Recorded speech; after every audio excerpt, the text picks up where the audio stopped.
Salut Christopher, merci d'être venu aujourd'hui pour nous parler un petit peu de ce que tu fais. Est-ce que déjà tu peux nous expliquer un petit peu ton parcours et comment tu es venu à l'immobilier? Oui, bien sûr. Salut Hugo. Merci pour l'invitation. Je me suis retrouvé dans le monde de l'immobilier de manière assez délibérée. J'ai fait des études d'ingénieur. J'ai doublé ça avec un master 2 dans le management IMO. Et maintenant, ça fait à peu près 11-12 ans que je suis dans ce milieu-là. Grosse première partie de ma carrière professionnelle était dans le monde du salariat. Puis depuis à peu près 2 ans environ, je suis dans le monde de l'entrepreneuriat en tant qu'opérateur immobilier. Tu vois aussi dans quoi dans ça? Dans une structure dans la promotion immobilière. Donc j'ai Ok. une forte sensibilité pour de la promotion immobilière à caractère de logement. Depuis environ 2 ans, je suis ouvert mon spectre avec des opérations variées, promotion, lotissement, marchand, un peu hôtellerie Ok, et un très peu de bien. logistique urbaine aussi. Comment fonctionne la promotion? De qui doit-on s'entourer? Alors, comment fonctionne la promotion? C'est un modèle qui est en perpétuelle évolution. Il a eu fonctionné il y a 30 ans avec un modèle, il y a 20 ans avec un autre modèle. Moi, j'ai connu quand j'ai démarré ce métier-là avec un modèle qui était accessible. Il est de plus en plus complexe, il est de plus en plus contesté. En tout cas, la promotion immobilière neuve, logement neuf, il est contesté par les élus, il est contesté par les politiques, il est contesté par les riverains. Et donc, c'est un exercice qui devient compliqué dans le positionnement dans notre écosystème et il est doublement plus compliqué de par la conjoncture économique. Il y a des complexités pour se faire financer des opérations. Les banquiers sont de plus en plus incisifs, pour pas dire agressifs. C'est pas un autre problème aussi, c'est qu'une promotion immobilière, comme n'importe quel modèle économique, dans l'acte de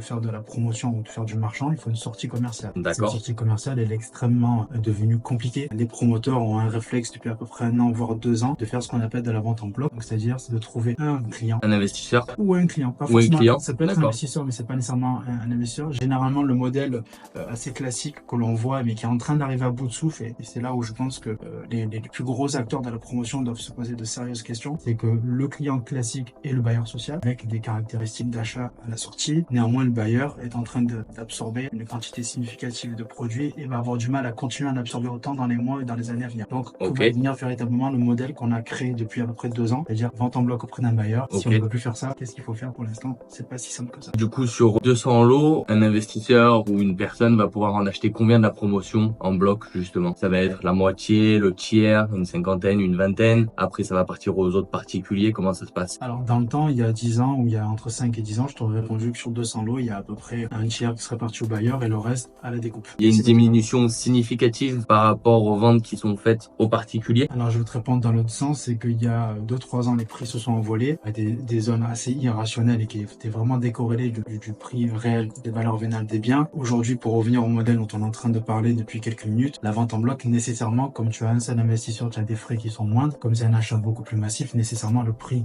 moyen de sortie, commercialement, il est dégradé de manière assez significative. Des fois, on parle de 30%, des fois, on parle de 40%, des fois, on peut parler de 50% en fonction de la contrainte sociale. Tout dépend de ta sortie administrative qui est aussi liée à ta sortie commerciale, c'est-à-dire quelle latitude tu as de jouer avec le bailleur, dans quels critères, parce qu'un bailleur social a plusieurs palettes dans son parc immobilier et en fonction des palettes qu'il peut te prendre, il y a un prix de valeur de sortie qui correspond à son modèle économique. Ça va de 20 à 50% de dégradation, voire même de 30 à 50. Donc ça reste quand même aussi intéressant pour ces bailleurs. Ça l'est maintenant, sauf que les bailleurs sont de plus en plus réticents, ils sont en train de réduire leur voilure, ils sont en train d'expliquer qu'ils ont énormément engrangé de logements. Il faut comprendre que le raisonnement d'un bailleur, c'est de entretenir son parc, premièrement, pérenniser dans le temps puisqu'il a un modèle économique sur 50 à 100 ans, et ensuite, de manière ponctuelle et de manière régulière, de venir y ajouter des logements neufs qui lui permettent de faire évoluer son parc, puisqu'un bailleur, il souhaite faire évoluer ses locataires dans son parc immobilier. Compris. Sauf qu'ils ont beaucoup engrangé de l'eau depuis ces dernières années, et le modèle est en train d'arriver gentiment, doucement, mais sûrement à saturation. Ok, ça s'essouffle un petit peu. Ouais. Comment les promoteurs opèrent pour sourcer leurs produits? Comme n'importe quel, je pense, opérateur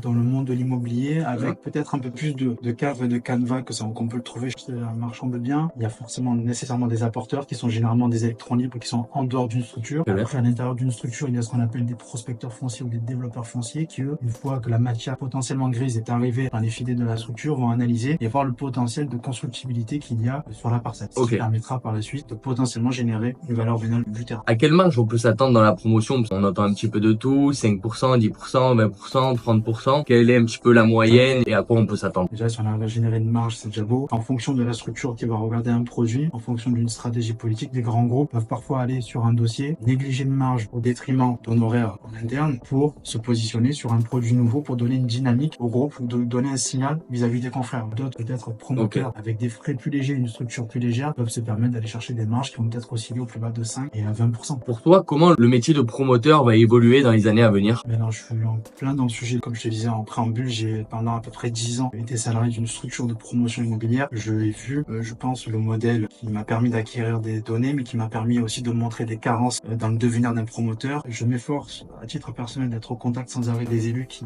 font un petit peu la pluie le beau temps dans notre métier. Et effectivement, je pense que le promoteur ne peut plus se contenter d'une part de se dire qu'il a en haut de sa tour d'ivoire, puisqu'il a besoin d'à peu près 30 à 50 collaborateurs ou prestataires pour venir faire émerger un projet immobilier. Ok. D'autre part, il ne peut plus occulter la réelle volonté, que ce soit pour cette ville, mais même à l'échelle nationale, pour pas dire européenne, de travailler sur de l'existant. Donc de travailler dans le monde de l'ancien. Il faut juste comprendre une chose, c'est que le promoteur n'a pas les codes, n'a pas les outils, il n'a pas les réflexes intellectuels, ni les points de sécurité intellectuelle pour basculer aussi facilement du neuf vers l'ancien, car son dos modèle est différent. Mais pour moi, le promoteur ne peut plus s'enfermer aussi bien dans du logement neuf, et encore moins dans du logement neuf que pour du logement. Ok. Il est obligé de s'ouvrir et d'aller se frotter et de sortir de sa zone de confort. S'ils partent un petit peu sur de la réhabilitation, par exemple, de grosses bâtisses, où ils vont faire du neuf à l'intérieur, en gros, c'est ça? Tu as raison, ça peut être un exemple, notamment après il y a des dispositifs fiscaux. On retrouve un peu des réflexes et une mécanique du promoteur immobilier d'aller dans de l'ancien pour développer des sujets comme le déficit foncier ou le Malraux ou du monument historique, qui sont dans des démarches intellectuellement assez similaires du logement neuf, mais c'est là où on se rend compte que le promoteur seul il peut pas y aller. Il faut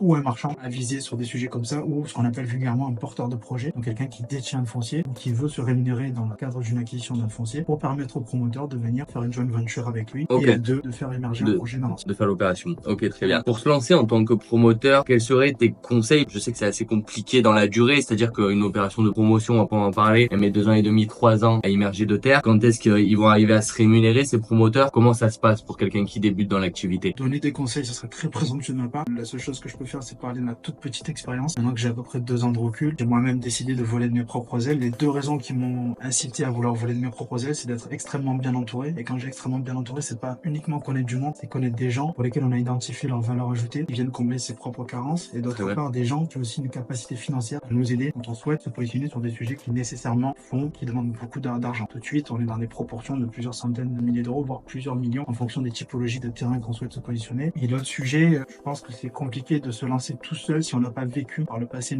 une propre expérience dans le cadre d'un groupe, dans le cadre du salariat. Ça n'a pas une expérience auprès d'une société de promotion assez aguerrie, quoi. Je pense que c'est compliqué de se lancer tout seul, de s'improviser promoteur si on n'a pas eu cette expérience-là par le passé, puisque c'est un métier qui est lent. Alors tu disais 2 ans et demi, 3 ans, les modèles, moi quand j'étais il y a 5 ans, c'était à peu près, on était aux alentours plutôt de 5 ans entre le moment où on voit un terrain, donc on l'a pas signé, et le moment où on donne les clés à monsieur, madame, tout le monde dans le logement neuf, il se passe en moyenne 5 ans. Maintenant, on est plus sur des modèles de l'ordre de 7 à 8 ans. Quand tu me parlais de retour d'argent, de remontée d'argent, faut comprendre que le promoteur, il ne se rémunère pas pendant toute l'opération, puisqu'il fait des appels de fonds, donc il demande au client de payer pour pouvoir payer les sociétés. Il génère sa marge uniquement lorsqu'il a donné les clés et lorsqu'il a levé ce qu'on appelle dans le jargon toutes les réserves, c'est-à-dire tous les défauts apparents ou pas apparents que le client identifie. Donc, en gros, un promoteur, c'est de la trésorerie pendant 7-8 ans sur une opération, si on fait pas d'autres opérations à côté, en espérant pouvoir générer une marge à la fin. Donc le modèle est devenu très compliqué. C'est pas aussi simple que ça et c'est pas autant rémunérateur qu'on le pense. Pas si on a une vision court-termiste. Est-ce que tu pourrais nous parler d'une opération de marchand, de promotion, où tu es en cours de réalisation? Ouais, je peux parler d'une opération où justement ma volonté d'ouvrir un petit peu mes chakras et de pas regarder un objet qu'en promotion, qu'en marchand ou qu'en lotissement. C'est une opération qui m'a amené à faire sur un terrain de 4000 m² dans le département